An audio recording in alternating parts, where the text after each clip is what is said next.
Hello, and welcome to the Movie Universe. I'm your host, Movie Fan. Today, I will be talking about The Terminator. Now, I'm sure there isn't too many people who have not seen this movie at least once. This movie is legendary for Arnold's portrayal of the Terminator, as well as Linda Hamilton playing Sarah Connor. And of course, I cannot forget Michael Biehn playing Kyle Reese. The plot is really quite simple, and I'm sure you already know what it is because there have been many sequels.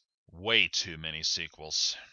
The story goes that a cyborg assassin known as a Terminator travels back from 2029 to 1984 to kill Sarah Connor. At the same time, Kyle Reese is sent back in time as well to protect her. He's one of the best soldiers that the human resistance has, so it's a no-brainer why he had to be sent back in time to protect her. But there was another reason, which I will get into later. As you've already figured out, he is completely human, unlike the Terminator, who is a cyborg disguised as a human. Throughout the whole movie, the Terminator is trying to kill Sarah Connor while Kyle Reese is doing his best to protect her. He even tells her what the future's like. It's dark, it's dismal, it's horrible. He tells of how the future is nothing but doom and gloom. Robots control the world. They destroy humans at every turn. The robots are controlled by an artificial intelligence known as Skynet. Skynet is a computer system that was developed by the military, and obviously, it had other plans. Kyle Reese tells Sarah Connor how Skynet started a nuclear holocaust to wipe out most of mankind, and now mankind is struggling to survive against them.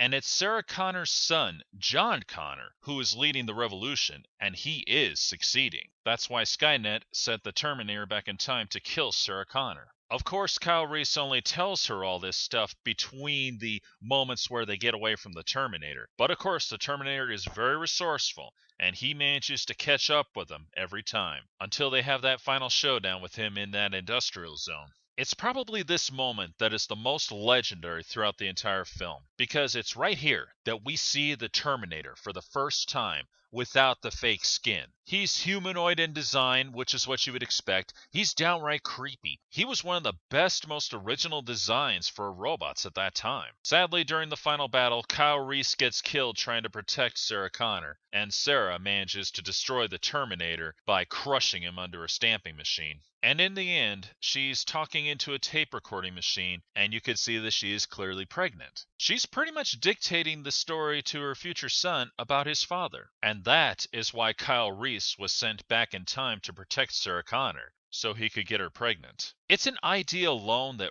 really makes you think about the space-time continuum, because it makes you ask this question. If we had the ability to go back in time, could such a thing be possible where we have it all set up that we get one person from the future go to mate with a person in the past and have it just play off like so? What's even more interesting about this part of the story is the fact that Kyle Reese mentioned that he had a photograph of Sarah Connor, and he always loved her, even though he never met her before. He told Sarah that John Connor actually gave him that photograph, and it was John Connor who chose him to go back in time, although he couldn't understand why. But when you get to the ending, it all makes perfect sense, especially when Sarah is dictating the story to her future son. Now that's the basic part of the story, and as we all know, the story itself will only get you so far. What really made this happen was, without a doubt, the cast. Arnold Schwarzenegger plays the Terminator perfectly. And the funny thing is, he's not given too much lines. But then again, he's not meant to have too many lines.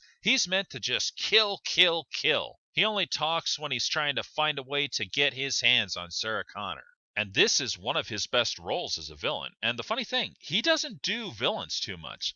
And that's a good thing because we all remember what happened when he played Mr. Freeze. And as we all know, this was one of his most iconic roles. But of course, the Terminator wouldn't become this iconic until the second movie, Terminator 2 Judgment Day. Linda Hamilton, of course, she plays Sarah Connor perfectly. She's just this poor, innocent woman who is just thrown into an unbelievable situation that is just beyond anyone's control. And she's doing everything she can to survive. And at one point, tried to make the most of what she's been going through. And I know you know what I'm talking about. Michael Biehn, he plays Kyle Reese perfectly, and I do mean perfectly. He comes off as this soldier who's been through too much war. In fact, he has virtually no emotions except for that one moment where he tells Sarah Connor that he loves her. and that he always did love her. Now, I know that may seem corny, but if you think about it, look at what the man went through his whole life. Fighting Terminators, no girlfriends, no nothing, just struggling to survive day after day.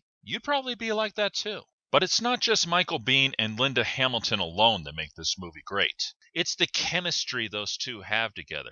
When he's trying to protect her, when she's trying to get through to him, just as a person. And even though this isn't the kind of thing I like to discuss, I found their little scene together very romantic.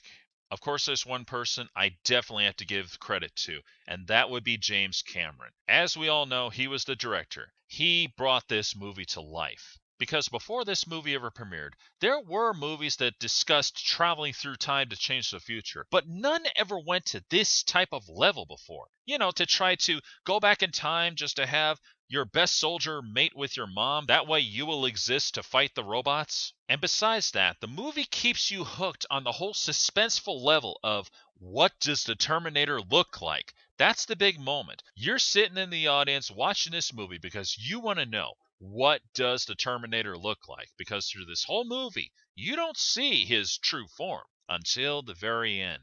And it was fantastic.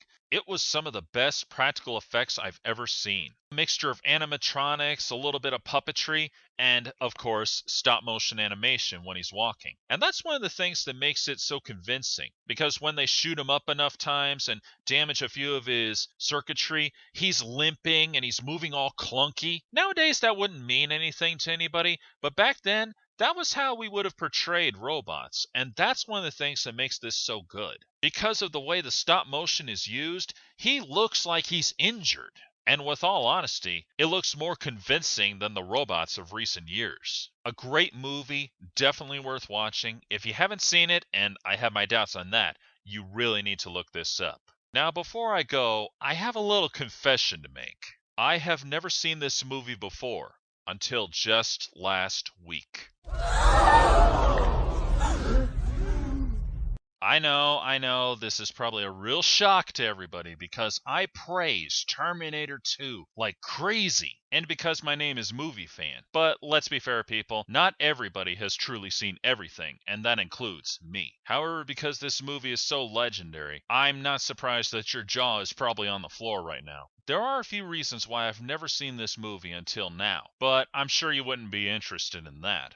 Who am I kidding? Of course you want to know why. It all comes down to quite a few good reasons. First off, when I was a kid, I was not allowed to watch movies like this. And at that time, I didn't go around renting videos from Blockbuster because they were too expensive. It wasn't worth the effort at all. And let's not forget, this movie was made back in 1984, which was before my time. And for most people, myself included, the only way we could really see an older film other than renting from Blockbuster was to watch your weekend movies, or the famous late late shows, which they played on TV all the time. And as we all remember, every weekend they always had a different movie. I know no one's going to believe me when I tell you this, but this movie was never shown on TV, at least when I was watching. They always showed Terminator 2. And because that movie was so perfect, I didn't bother to look up the first film at all. I know I could have probably tried to get a hold of a tape or a DVD, but just because of how great Terminator 2 was, I just didn't bother. And for all this time, for over 30 years of my life, they had not shown this movie on television until just last week. I'm not lying. I swear to God, I'm not lying. They never showed it on any of the movie channels that I got until just now. And looking at this movie, I realized that I missed out big time. I still say Terminator 2 really outdid this movie, and there's no denying it did. But the Terminator was what paved the way. That's what made this sequel possible. If it wasn't for the Terminator, we wouldn't have Terminator 2. And I think we can all agree that Terminator 2 is the greatest sequel of all time. So great that it does supersede the first film. And someday, I will talk about it in the near future. This is Movie Fan, signing off.